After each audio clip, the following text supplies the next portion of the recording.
तर यानंतरची महत्त्वाची बातमी समोर येते आहे। बसवराज पाटील हे भाजपामध्ये जात आहेत अशी माहिती समोर येते। काँग्रेसच्या कार्याध्यक्ष पदाचा त्यांनी राजीनामा दिलेला आहे। बसवराज पाटील हे भाजपमध्ये गेलेले आहेत। महाराष्ट्र काँग्रेसचा गळीत हंगाम हा सुरूच आहे। बसवराज पाटील हे आता भाजपामध्ये गेल्याची माहिती समोर येते।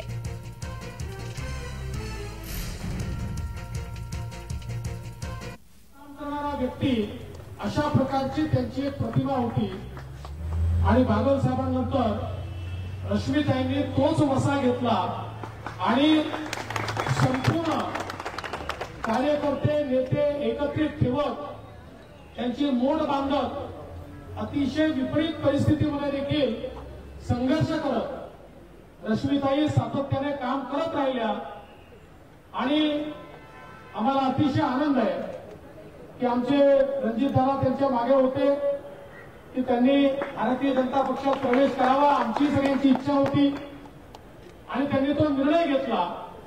आणि या ठिकाणी सांगितलं पाहिजे की कुठलीही अट त्यांनी निर्णय घेताना या ठिकाणी ठेवली नाही।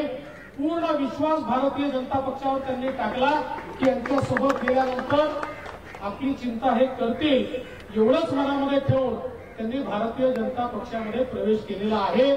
त्यामुळे मी त्यांनाही आश्वस्त करतो की भारतीय जनता पार्टी हे कुटुंब आहे, हा एक परिवार आहे, केवळ पार्टी नाही आहे।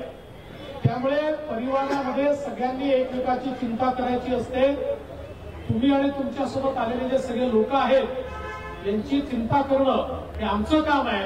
त्यामुळे तुम्ही काळजी करण्याचं कारण या ठिकाणी नाही आहे। केवळ त्यांनी मला लिहून दिलाय रिटेवाडी उपसा सिंचन योजनेच्या संदर्भात त्यांनी सांगितलं की या संदर्भात मात्र विशेष लक्ष द्या। तर मी तुम्हाला आश्वस्त करतो की त्यातल्या ज्या अडचणी आहेत त्या आपण निश्चितपणे दूर करू आणि आपण ही योजना देखील त्या ठिकाणी साकारण्याचा प्रयत्न करू। शेवटी जनतेचे जे नेते असतात त्यांना स्वतःपेक्षा लोकांना काय देता येईल याची मोठी चिंता असते आणि म्हणून निश्चितपणे त्यांचं देखील मी आज स्वागत या ठिकाणी करतो आणि अनेक लोकांचा आज प्रवेश